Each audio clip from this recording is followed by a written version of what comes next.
While we're looking for her, you can spin again because we have 2 copies. Is Roxanne in the room? No?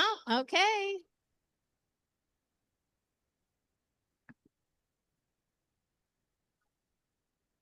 Rodney. Rodney's here. I know Rodney's here. Not here. Okay, we're still spinning. Remember, we got 2 copies of this book.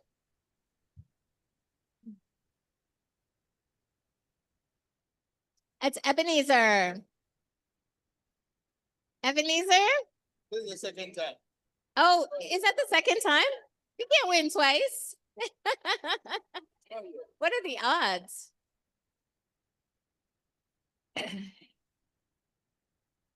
Oh, really? What? What? 300 names and it comes up twice. What?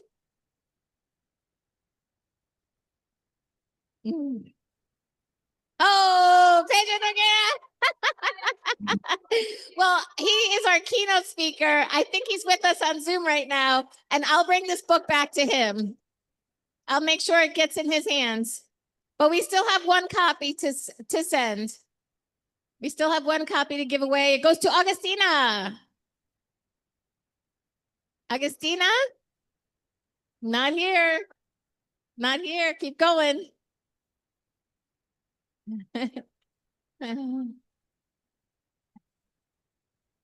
All right, Emmanuel. Oh, Emmanuel.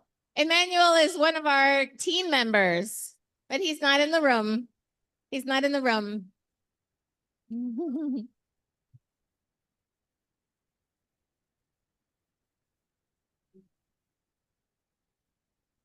Is Eli here? Eli? Also not here? We've got a lot of people here, just none of the ones that are coming up. Okay. Charles. Charles Ark. How about any Charles? We have this Charles.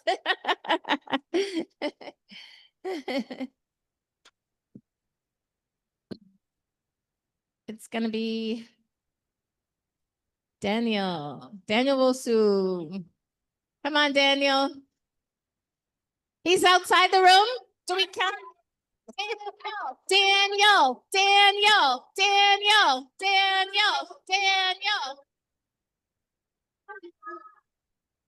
Not in the room. I can see him taking popcorn. See him through the glass.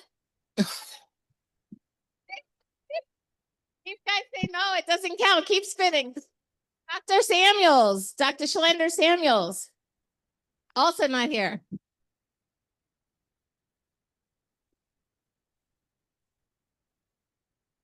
And Rachel. I know Rachel's here. That's Daniel. Is this Daniel? Daniel, you had this book. We're having a hard time giving it out. Stanley. Stanley's here. Harriet. And congratulations on being here.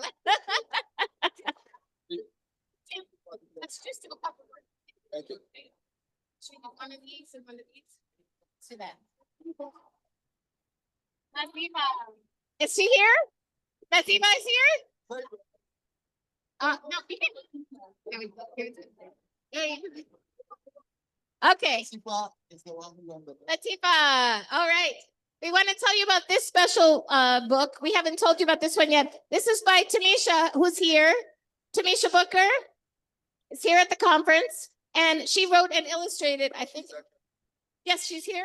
Oh, I'm sorry. There she is in the back. All right. And this is a beautiful children's book. Uh-huh. A second one goes to Kwame Adupoku. Is Kwame here?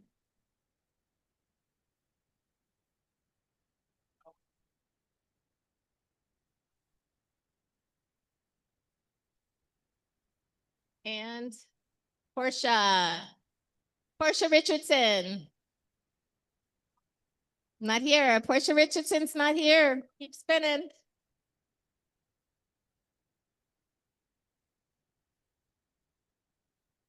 I know Clemence is here.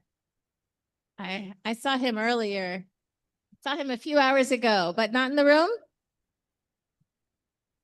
Lobens, de Juste. Alexa. Are you here, Alexa? No. Okay. Folks are missing out.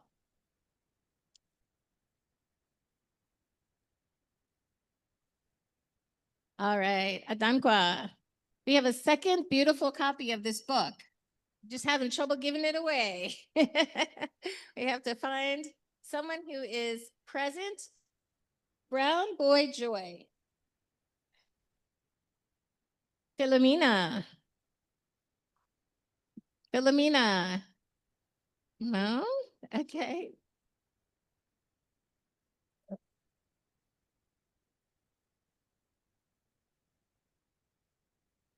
Tracy, are you here, Tracy?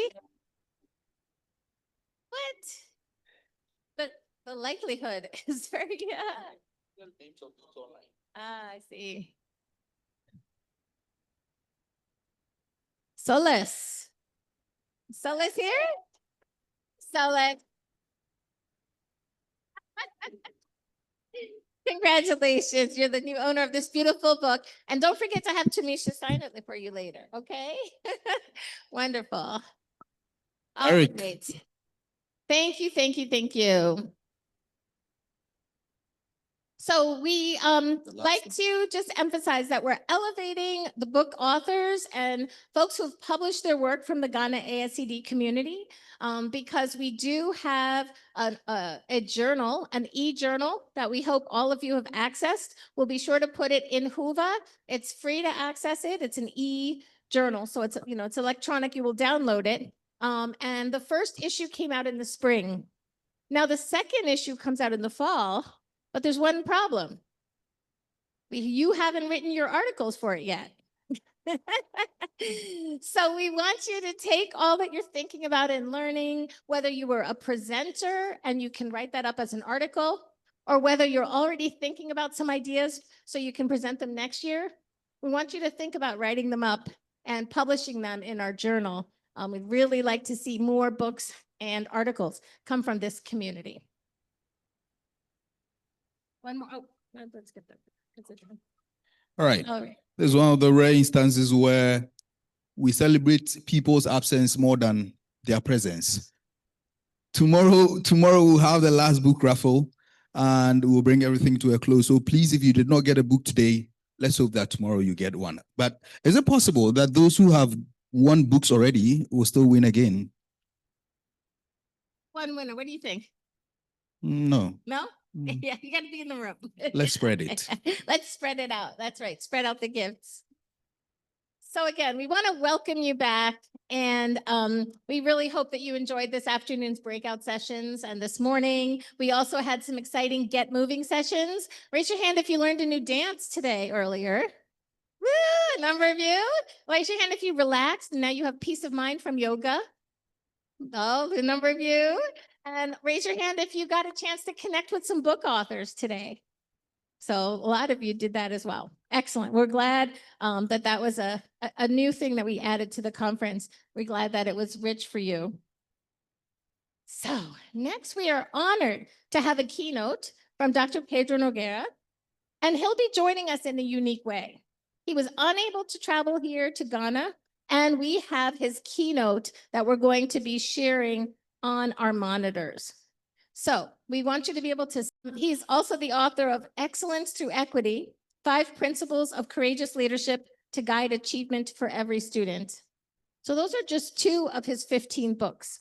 And I encourage you to look online to learn about more of his books and his many, many articles. He's published over 250 research articles in academic journals, book chapters, research reports, and editorials in major newspapers. He serves on the boards of numerous national and local organizations in the United States. And he appears as a regular commentator on educational issues on several national media outlets that you may have heard of, such as the New York Times, the Washington Post, the Wall Street Journal, the Dallas Morning News, and the Los Angeles Times. Now, prior to being appointed to his current position at the University of Southern California, he served as a professor of education and a holder of endowed chairs at the UCLA for 5 years, at New York University for almost 10 years, and for 3 years at Harvard University, where I met him, as well as the University of California, Berkeley. In 2023, he was ranked first in the nation for influence and impact in the field of education by Education Week.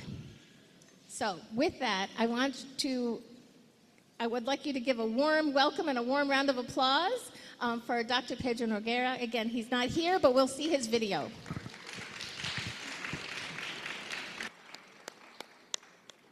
Greetings, my name is Pedro Noguera. I'm the Dean of the Wealthier School of Education at the University of Southern California in Los Angeles. I'm also a sociologist and a professor of education, been in the field for many years. I really regret that I can't be with you in Ghana for this presentation, but I will be online to take your questions, so I'm looking forward to our interaction. I was in Ghana 2 years ago, so impressed by the vibrance of the culture, of the people, got to see Accra and also to visit the Cape Coast, and looking forward to returning soon. Many friends who are Ghanaians, many educators. In fact, the former Minister of Education is one of the graduates of our school. So I feel a deep connection to you and to the work you're doing. Today I'm going to speak about what I call the equity imperative. That is, how we use education as a resource to shape Africa's future. And I call it the equity imperative because I believe we've got to educate all students, not just some. And that's part of the challenge. So let me begin by pointing out something that most of you will already know. And that is that Africa is a rich continent. It's rich in resources, oil, gold, the platinum that's now, and cobalt now used for electric batteries. The continent is rich in resources and has been for many years, and continues to be plundered in many cases by others. And because of that, there's deep entrenched poverty throughout Africa.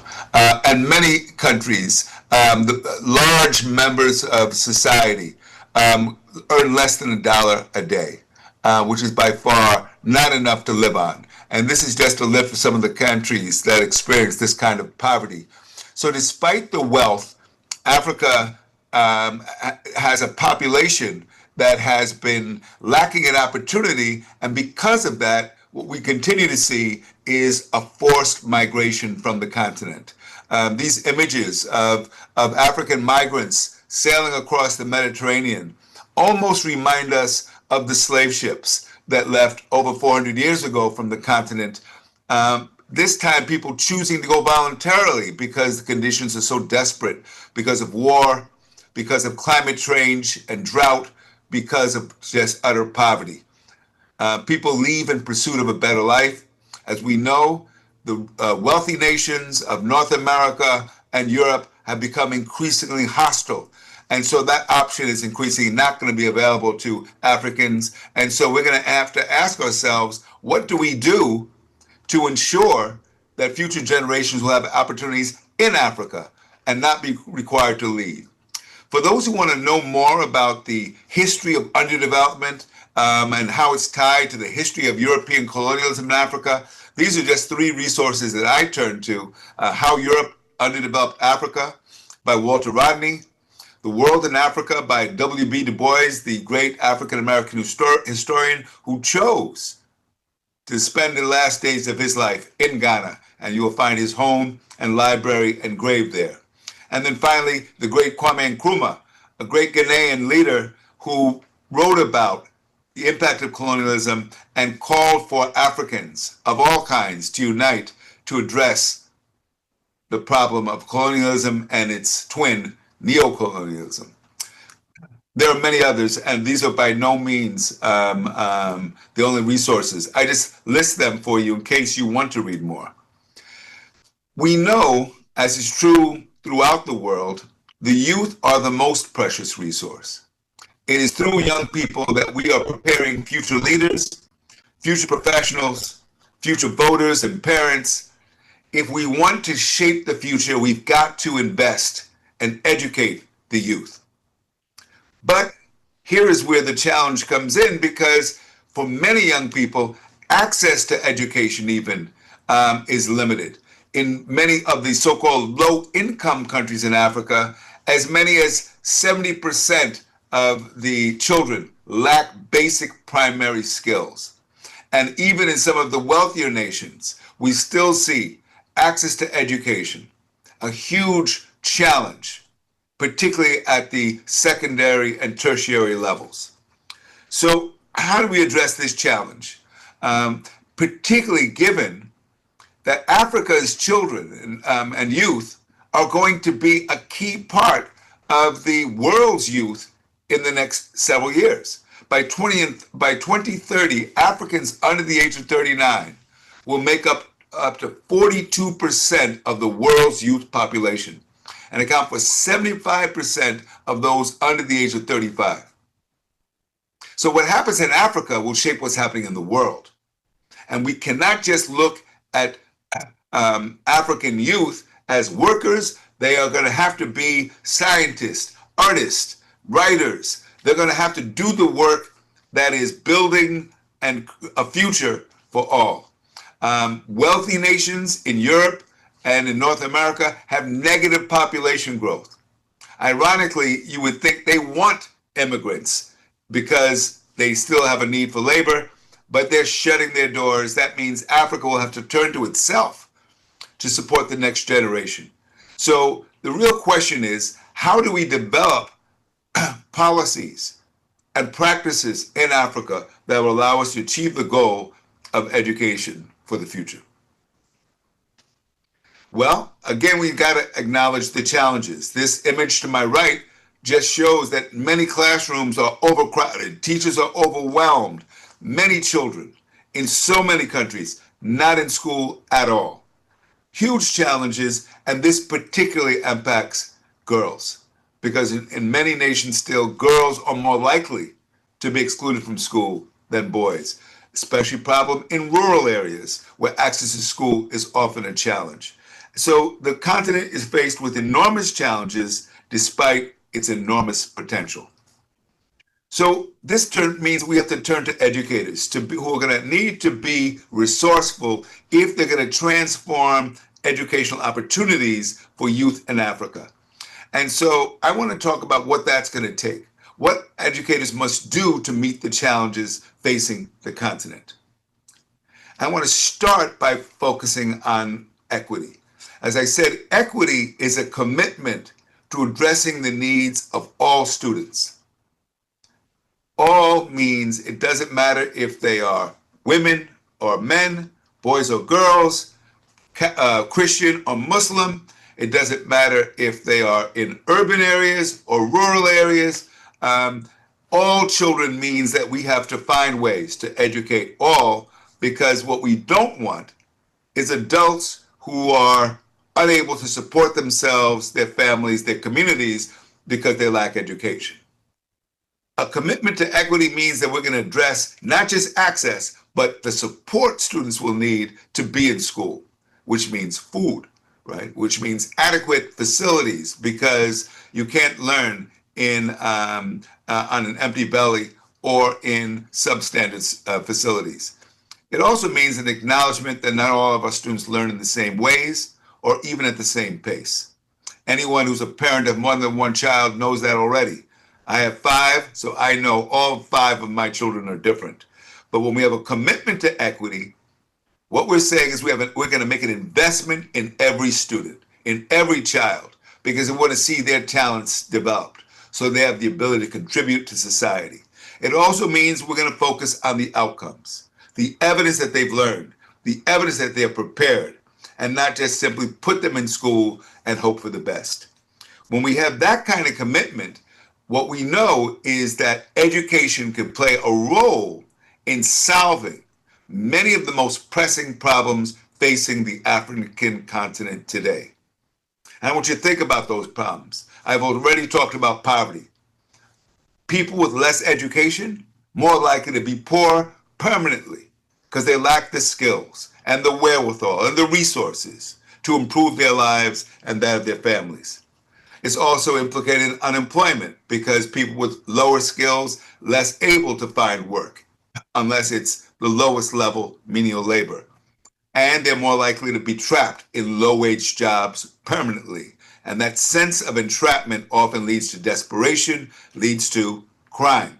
And many African cities suffer from high crime. When I was in South Africa a few years ago, I was struck by the fact that so many people live behind bars around their houses, as though they're in prison because they're afraid of crime. The white South Africans are being treated like victims now by the Trump administration, but we know that crime in South Africa and many other countries primarily affects Black Africans who are often the victims. Education is also implicated in health. People with more education know how to take care of themselves and their families. They live longer. They're better able to access resources. And so when we educate, we also improve health outcomes. And finally, better education is also implicated in how we respond to climate change. Are we using practices that allow us to regenerate the soil, for example, prevent deforestation and drought, allow us to manage our water resources more effectively? Education is key to coping with climate change. So again, we want to think about how we use education as a resource for the future. This graphic helps us to understand that when we treat everyone the same, which is the premise of equality, invariably those with the greatest needs are left out. And so we want to provide the supports to make sure that all children, all students, have the opportunity to learn. What we don't see a lot of times is those who have the most advantages come from the families with the most privilege. And those with the least end up with the least. In order to change that, we're going to have to start eliminating the barriers. The barriers that prevent our students from learning, from developing their talents, and from contributing to society. So how do we do that? Well, we've got to confront the barriers. What gets in the way? What gets in the way is a belief that nothing can be done. Complacency, a tendency to accept traditions, and the inertia of the status quo as just being the way it is. What we need is a generation of educators who sense urgency about the need to expand opportunity and are not willing to accept the status quo. Similarly, we have to make sure that the unmet needs of students are being addressed. And those are basic needs for healthcare, for food, adequate nutrition, for safety, because those are critical to student performance and to the performance of our schools. We need to make sure that the educators themselves are well prepared, that they're well trained, because the skills of the educators have to be aligned with the learning needs of our students. When you can bring about that alignment, when our educators, for example, know how to teach reading, know how to get our students to learn the math and the science that they need, then what we're going to see is the performance of our students increase significantly. So we must be investing in the educators if we're going to see outcomes improve. We're going to have to make sure the educators have access to the resources they need. And we're going to have to make sure that bias, whether it be linguistic or racial or cultural, in all forms is not an obstacle to learning. An equity agenda is always focused on outcomes, the academic outcomes and the developmental outcomes of our students. When we do that, it shows up in seeing larger numbers of people who are able to use education to improve their lives. Equity is not a basis for making excuses, for lowering standards and expectations, for using poverty as an excuse, or to say that certain schools, certain communities are just not going to be served. or we cannot expect as much. When we're committed to equity, we are really not choosing. We are saying that everyone, all, can and should benefit and have access to a high quality education. So what then can educators do? And I realize you are not politicians, you are not political activists, you are educators, and that's important. But as educators, you must also be advocates, advocates for what's right for our students. So the first thing you've got to commit to is ensuring gender access, gender parity, that girls are not left behind. What the World Bank has known for many years and shown through research is that societies that are committed to gender parity, to making sure that girls have access to schools, do the most to reduce poverty. And that's because girls become women who become mothers, and mothers are the first teachers of our children in almost all cases. And so when you invest in a young girl to get an education, you are investing in the children and in early childhood education. So I want you to be an advocate for those girls, to make sure that they're not being excluded for whatever reason. Additionally, we've got to make sure that those who are in leadership understand what high quality education looks like. We have good research on what the most successful schools do. And it's not a question of money or even of technology or of other resources. It is a question of being clearly focused on the strategies that lead schools, some schools, to be successful in meeting the needs of their students. So there are 5 essential ingredients. And these are: every school must have a coherent instructional guidance system. That means teachers are clear about what to teach, how to teach it, what to do when students aren't learning it, how to intervene. It means to get coherence, teachers are planning together, sharing knowledge and expertise. And coherence means that teachers are working collaboratively, not in isolation. Second, in high quality schools, there's ongoing training and professional development for the educators, because educators must be lifelong learners. Otherwise, they will find that their skills are not developing and they have nothing to give to the children. Right? And therefore, we've got to make sure, I said earlier, that the skills of the educators have to match the learning needs of the students. Well, many of our students are learning about technology faster than their teachers. We need to make sure that teachers know how to use technology and are adapting to change in ways that allow them to meet the needs of their students. We have to make sure that they're good at connecting and relating to their students, that they are also strong in the subjects that they teach. Because when we develop the educators, we see outcomes for our students improve. Third, we've got to work on building strong ties with parents and the community, because that's where the resources that schools need will often come from. When the Ministry of Education doesn't come through, we must turn to local communities. And I'm going to give you an example of a school in Africa that did just that. We've got to create a student-centered learning climate. Every child needs to feel safe.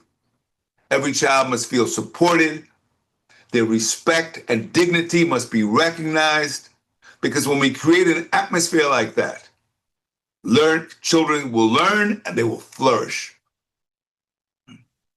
The culture of the school, the expectations, the ethos of that environment plays a major role in shaping the outcomes for students.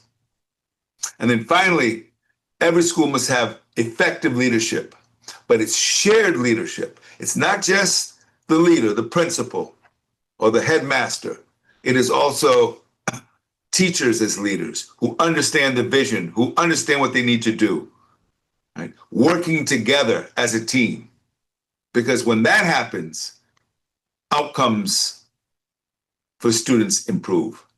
So I want you to think about these 5 ingredients. Think about the schools you're in now and ask yourself, how well is my school performing on those 5 items? So let me give an example of a school in South Africa, outside of Port Elizabeth, in the townships there, that did just that. School is called Sapphire Roads Primary School. And it was led by this man, Bruce Dammons. Bruce Dammons is now the director of the community school at Nelson Mandela University in Port Elizabeth. At the time, he was the principal of Sapphire Roads. He was sent there by the ministry. But when he's sent there, the school is in shambles. Windows are broken, furniture is broken, students are barely coming to school. They can't even get water into the school because the pipes have been stolen. So Bruce is a resourceful leader. And what he decides to do is throw a party. He calls it a Thanksgiving party for the community. And he has music and he has food and people are dancing.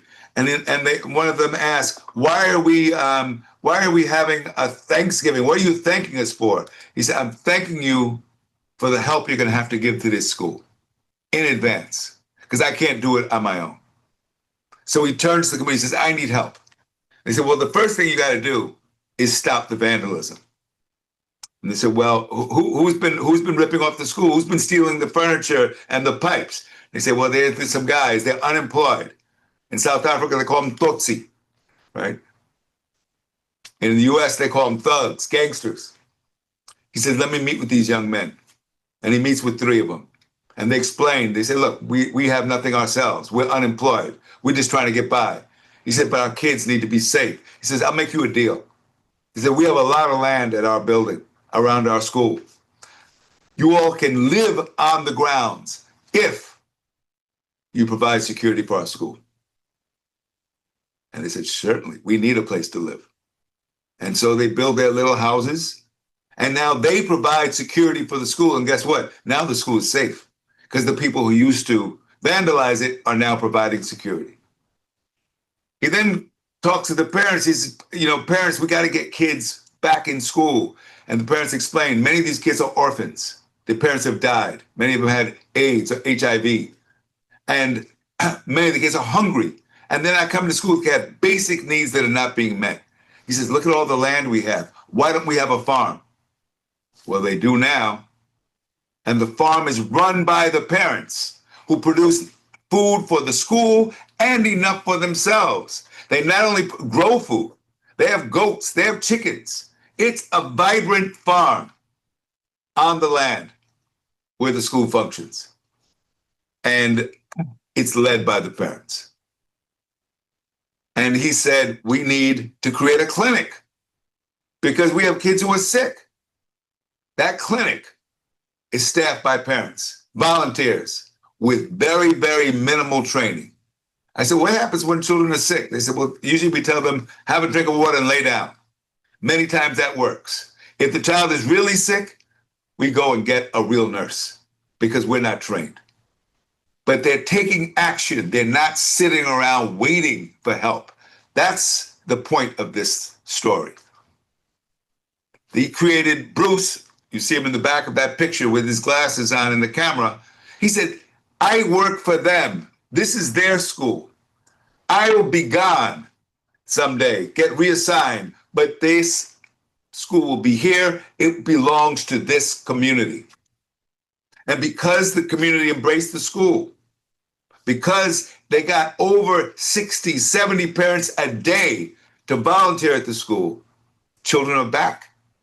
The school is thriving. Not another dollar from the Ministry of Education. All of the resources come from the local community. And over and over again, the parent leadership told me, this is our school, not the ministry school. These are our children. And because of that, because they've captured the parent power, they have a model school in a very poor community. Now, I share that because the 5 essentials that I described all present at Sapphire Road School. There are now several of these schools, these community schools, in the townships in South Africa. This is a model we can draw on, because if we sit and wait until the ministry comes in to save us, we're going to be waiting a long time. We cannot wait for help. We must help ourselves. In addition to following those 5 essentials, I want to encourage the educators listening to think about how they're going to use education to promote agency. Agency among students means they're empowered as learners. They think about how to collaborate with others, how to apply what they're learning to solve real problems in this society. They're thinking about how to use education to help themselves, help their families. We're also making sure that our students are engaged in what we call deeper learning. That is not just memorizing facts, but dissecting facts, working with complex text, applying what they learned to solve problems. When our students have access to those higher order thinking skills, they're going to be in a better position to solve the problems facing Africa today. And then finally, we need you to promote and develop social capital. Because even as you develop the human capital in our students, they need to know how to work together. They need to know how to access opportunities, where those opportunities lie. Schools have to connect our students to opportunities that exist. If you can do these things, we're going to be able to create schools that allow Africa to be at the forefront of change for the future. The future is not going to be controlled by technology alone. It's going to be controlled by creatives, by people who are problem solvers, by people who know how to draw on their imagination to think of things, new ways of doing things. As Einstein says, imagination is more important than knowledge. We must cultivate the curiosity in the small children so that they become independent learners, creative thinkers. Those are the kinds of students that will enable Africa to be a leader in the future. And so I want you to think about, what am I doing in my classrooms? Yes, they need basic skills, but they need more than basic skills. They need to know how to apply those skills. They need to know how to think outside the box, right? So that they can solve the problems facing the continent and facing the world. When we can do those things, then we can see the transformation that will be needed. The schools we have now are fraught with problems because they reflect the societies they're in. What we want to do is to bring innovations to the system that allow us to change the way they did, for example, in South Africa at Sapphire Roads Primary School, so that we can get to schools that are truly transformed and ready to meet the challenges of the 21st century. Education is going to be even more important than politics in setting our future. We're going to have to learn how to adapt to change, learn how to solve real problems, and use education as a resource to shape and create a more just, a more equitable, and a more prosperous future for all. I believe that as educators, you can do that work. And I encourage you to see this work as a privilege. It may not be the most highly paid work, but it is certainly the most valuable work occurring in Africa today. So thank you, and I wish you all the very best.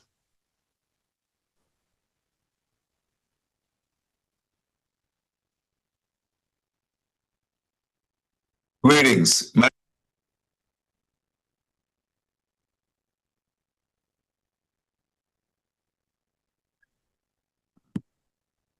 I'm here and happy to take any questions if the audience has any for me.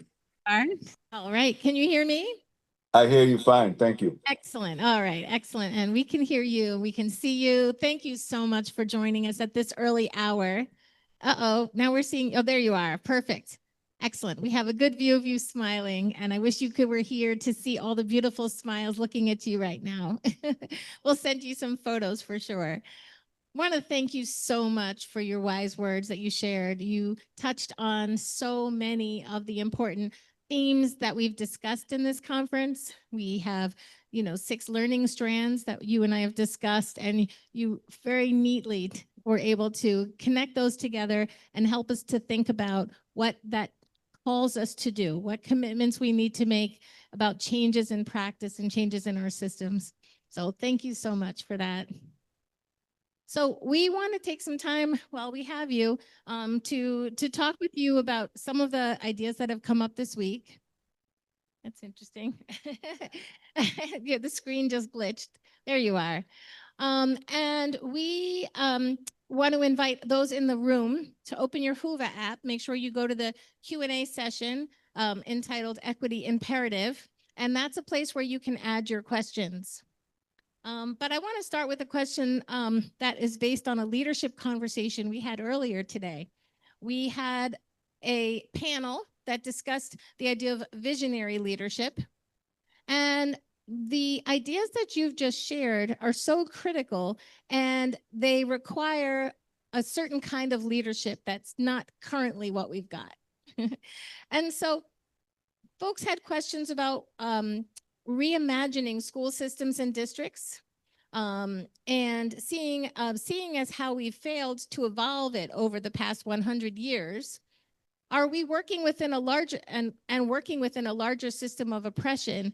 What guidance do you have for creating a new kind of leadership, the kind of leadership that's needed to address the equity imperative that you talked about, right? We're products of a broken system, and we need to move beyond the models that exist that we've seen before.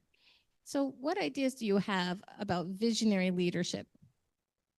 Well, thank you for the question. And let me acknowledge that politics is often an obstacle. And I'm sure that the guests who are there from the United States understand how much of an obstacle politics can be, because we're seeing an administration in the US that is making education extremely difficult to access.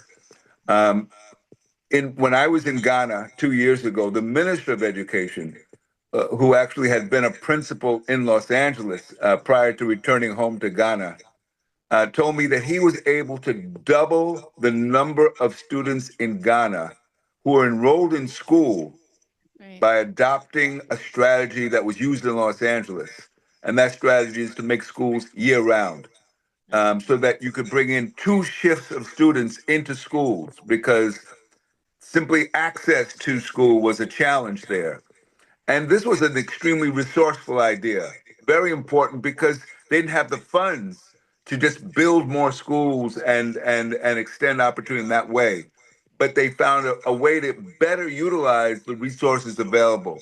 So it's that kind of thinking that I want to encourage.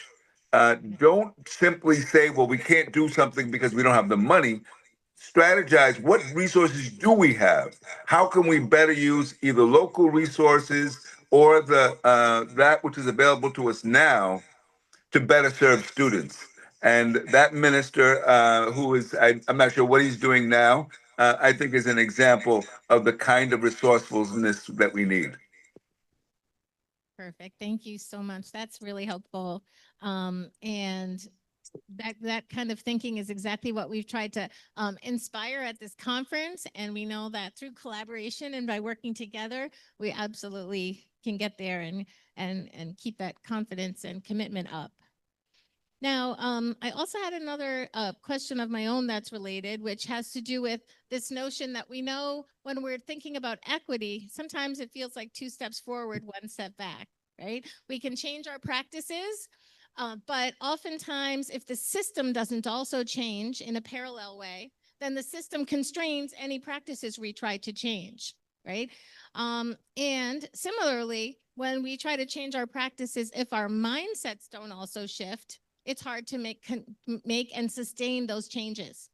I like to give the example sometimes of student-centered learning, We teach kids all kinds of student-centered learning practices. We want those teachers to do something different. But in fact, the systems in which that we've created for those teachers, maybe grading is not student-centered, or the curriculum that we have is not student-centered. So at the same time that we're telling teachers, do student-centered learning, the systems work against them. The only teachers that succeed are those that make their schools, make their classrooms school-proof. So you talked a lot about both programs and systems, but I'm interested in that third part, which is mindsets. And I'm wondering what mindset shifts are needed, because again, student-centered learning, we engage, we can change our practices and we can go through the motions, but at the end of the day, if I don't believe that when I give kids voice and choice, that they're going to do something powerful with it, I'm actually going to be working against myself. And I've seen that many times. Right? Teachers in their mindsets, they don't believe that they can trust students to have the voice and choice. So I wonder then, you talked about practical changes, you talked about systems changes. Are there some mindset shifts that are also essential for that equity imperative? Yeah, so let me again acknowledge that the role that leadership plays. Ideally, you need leaders at the highest levels who understand the kind of shift that's necessary. And because without that, it makes the job of a teacher very difficult. I want to just acknowledge that the politics of education, when there are frequently shifts in who's leading every time there's an election, that makes this work very difficult. And so the shift in mindset really needs to start at the top. But the question suggested, we also need teachers to embrace a mindset that allows them to tap into the creativity and problem solving of these students. And the biggest obstacle here is tradition. Teachers who lean into the way they were taught, which is to encourage children to be compliant, and not to understand, no, that our teachers, our students need to be empowered with knowledge. They need to think outside the box. They need to be problem solvers. They need to be creatives and critical thinkers. Teachers need to embrace that. And they have to have a growth mindset, not just about their students, but about themselves. That is a belief that they, with the right skills, with the right encouragement, can become the kind of teachers our students need, which is why I really strongly encourage teachers to learn together, to work with each other, to plan lessons, because doing this work in isolation is the problem. This is not the time for the hero teacher. Let me say that again. We don't need hero teachers. We need groups of teachers who are heroic in their work, who are working together, not independently, but together to have an impact on schools, on systems, on society. And so, in Hollywood, many education films feature hero teachers. And I think it sends the wrong message that one person can do everything. No, we must work together. We need collective agency. We need a movement in education to inspire another generation of students to become teachers and to inspire the nation to realize how critical education is to the future. And so teachers, I think, can work together to provide each other the support, the inspiration, and the guidance they need to make an impact on their schools. Thank you so much. That's so helpful. That collaborative mindset, that growth mindset, they're all so important. We have time for about one more question. Let's see. This seems like an important one to raise as a final question. And this idea that in our quest for equity, how do we do it effectively such that people don't feel as we are over prioritizing? Over prioritizing. Over prioritizing what? I'm not sure. Let me see. Let's see, to ensure that the overserved doesn't become underserved. Is the follow-up there. Well, that's a typical problem, right? That is, those who have the most often get the most, right? Those with more wealth will get their children into good private schools. They will make sure that they're getting the resources their children need. I saw that when I was in Ghana 2 years ago. There are some excellent schools in Ghana for wealthy, affluent children. The real question is what's available to the other children? How do we make sure that all children, particularly children in rural areas, girls, as I said in the presentation, have access to a good education? If we want to create a better future for Africa, we're going to have to make sure that we're extending opportunity to all. I got a chance to visit a rural school that was serving boys and girls and bringing science education to children in Ghana outside of Accra. So I know it's happening on some level. The question is, how do we make that, expand that? And so I want to encourage the educators there, talk to your neighbors, talk to your friends, make sure that education is treated as a nonpartisan issue. It shouldn't matter what government is in power. All the politicians who dare to lead must be committed to educating all of the children, not just some of them. Beautiful. Thank you so much. You've got an applause in the room. I'm not sure if you can hear that, but people are really appreciating your comments. Now, I wish we had more time with you. We have several more questions in the Whova app. I'll respond to the questions via the app. So thank you. Please send them. Yes, and hopefully you'll be able to, you can reply through the app. Now, the app is a place where you all can access not only the slides to Dr. Noguera's presentation, but also this recording will be there. So between now and October, if you want to continue to revisit it or even share it with your school communities, you'll be able to do so through the Whova app. All right. So I think at this time, we want to thank you so very much for getting up early to join us this morning for you and afternoon for us. It's wonderful to see you, and you take care. So long. Okay. That was there. Bye-bye. Wonderful. Thank you very much, Dr. Noguera, for that powerful keynote and for Thank you. the questions as well. And I think it's an inspiring way to conclude the formal session for today's engagements. But to bring everything to an end, we still need to have a closing dialogue. And within the 2 days that we've been here, we've shared a lot regarding sustainable educational leadership. And we've seen so many other presentations on wellness, on why we need to get everyone involved to achieve that innovation and impact that we need. And so we still want to have a closing dialogue before we leave here today. So we have a question we want you to sit with first initially to yourself. And then, of course, we're going to engage you with a colleague to think about it.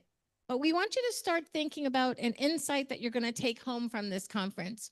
Is there one practice or one change, one new routine that you're going to build into your professional practice that you will be able to implement within the next 30 days? Think short term.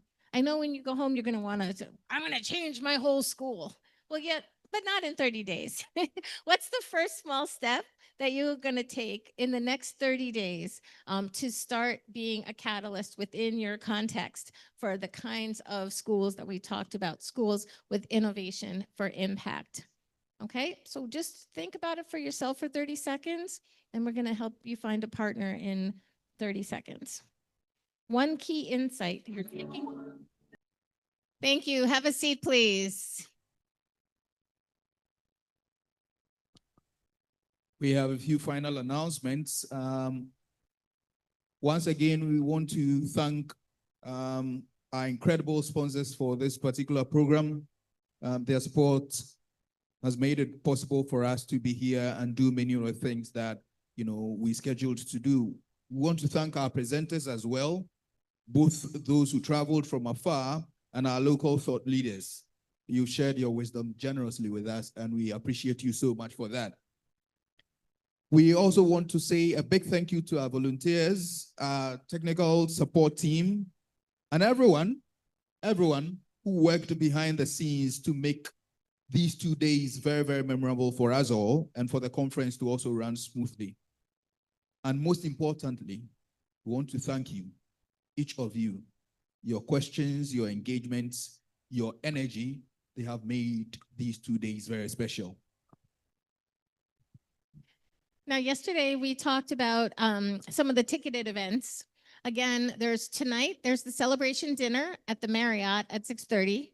And tomorrow there's also the Du Bois trip, the pilgrimage trip at 2:30. Concludes a bus ride over to the pilgrimage site, to the Du Bois site, and then on to rehab, which is our final goodbye celebration.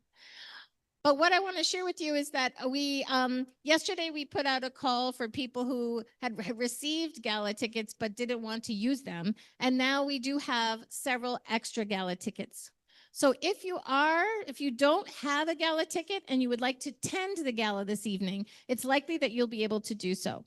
And what we want you to do on your way out is you'll pass the desk where Ernestina and Emmanuel were. It's where they were selling T-shirts and handing you your meal tickets, etc.